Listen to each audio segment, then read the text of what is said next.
Hello world. This is Crossroad Conversations, and today I want to dive into a topic that hits so close to home for so many of us, the loneliness epidemic.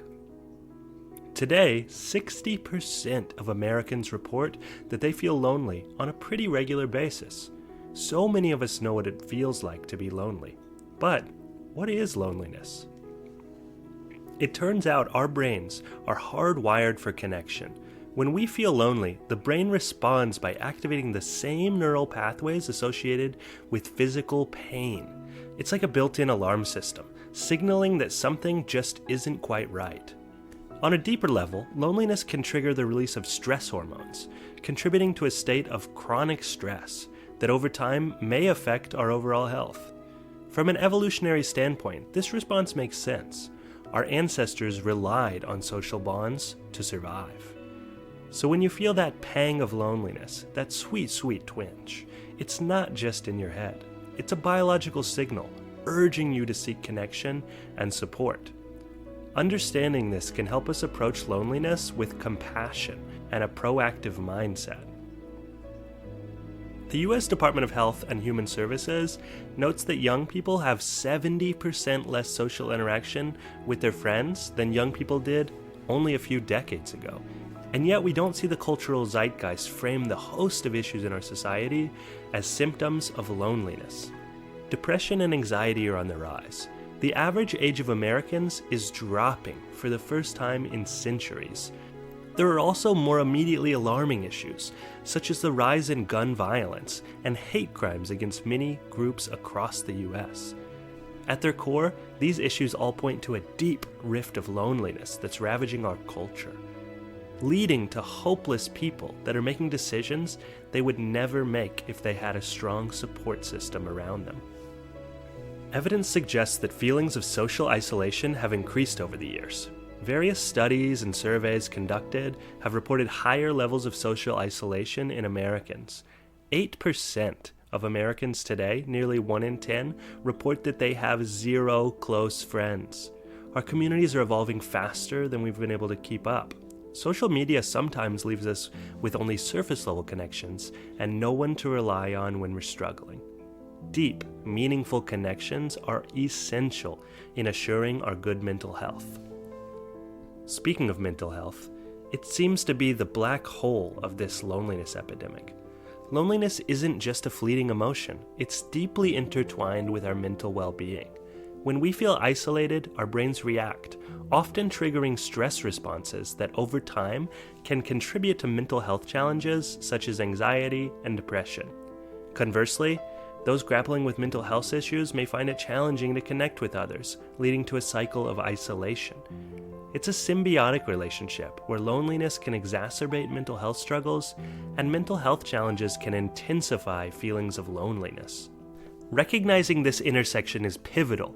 It underscores the importance of fostering supportive communities and seeking professional help when needed, as both play key roles in breaking the cycle and promoting overall well-being. It's important for us to note the moment that we are living in today as another reason for growing isolation and loneliness.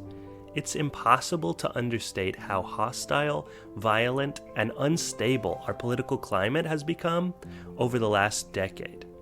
In today's interconnected world, social media platforms have become powerful catalysts for shaping public opinion and fueling political movements. While these platforms provide a space for diverse voices, they can also amplify echo chambers, polarizing viewpoints, and contributing to the rapid spread of misinformation. The viral nature of content on social media can escalate tensions, fostering a climate ripe for political instability. Many people may curate their online spaces to align with their political beliefs, limiting exposure to diverse perspectives.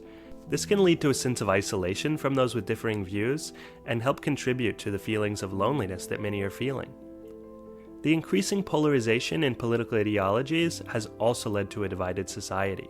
Friends, family members, and communities may find themselves on opposing sides, leading to strained relationships or, in extreme cases, complete social isolation.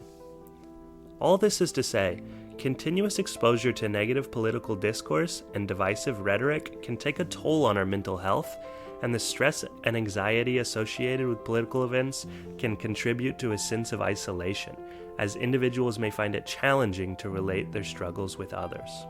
Now let's touch on another crucial point of the political and technological landscape that we currently live in. The loneliness epidemic has given rise to various online communities, including the manosphere. In recent years, we've witnessed a notable shift in the way people seek connection and camaraderie, and unfortunately, this shift has sometimes taken a divisive turn. The manosphere encompasses a range of online communities and spaces that primarily attract lonely young men seeking discussion, advice, and solidarity on topics related to masculinity, self-improvement, relationships, and societal issues. On its surface, this seems like a noble cause. Lonely men do deserve a space to feel included and build communities with shared interests.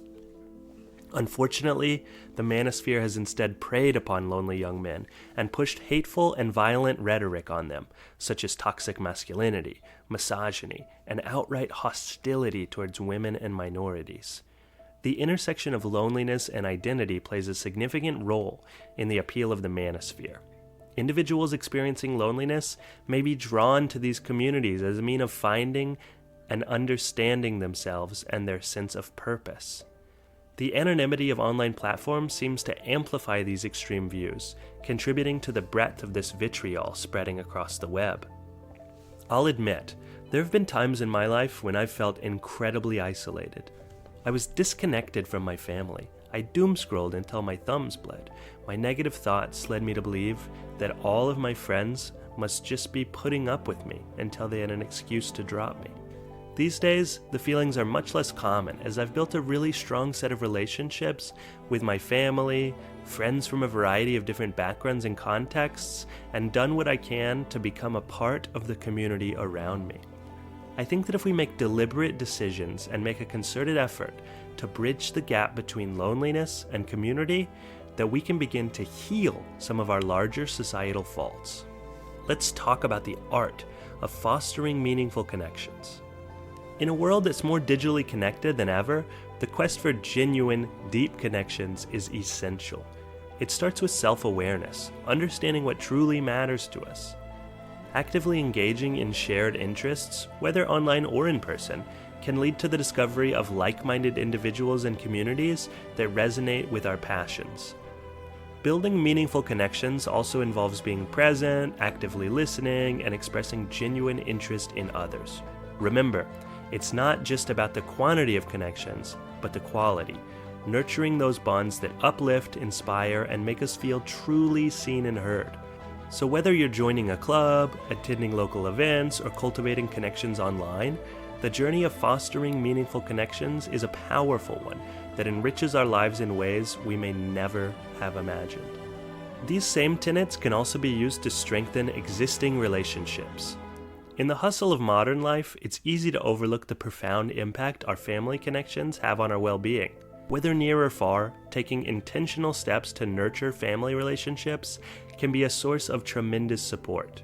It involves carving out time for shared experiences, maintaining open lines of communication, and expressing appreciation for the unique roles each family member plays in our lives.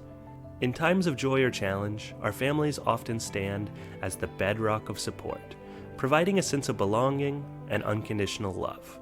So whether it's a regular phone call, a shared meal, or a simple, "I love you," strengthening existing family bonds not only fortifies our emotional foundations, but also contributes to a richer, more fulfilling life journey. Creating strong connections on a broader scale starts with us. First and foremost, active participation is key. Whether that means joining a local club, volunteering, or attending community events, being present lays the groundwork for genuine connections.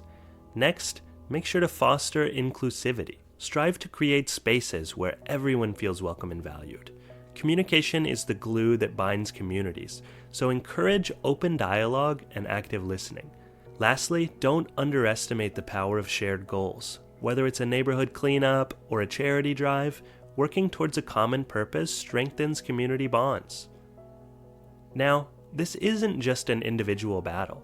It's a societal challenge that demands collective action. it's crucial to advocate for policies that prioritize community engagement, mental health resources, and accessible public spaces. By pushing for initiatives that strengthen social bonds, we can create environments that foster connection and belonging, which lead to a decrease in loneliness.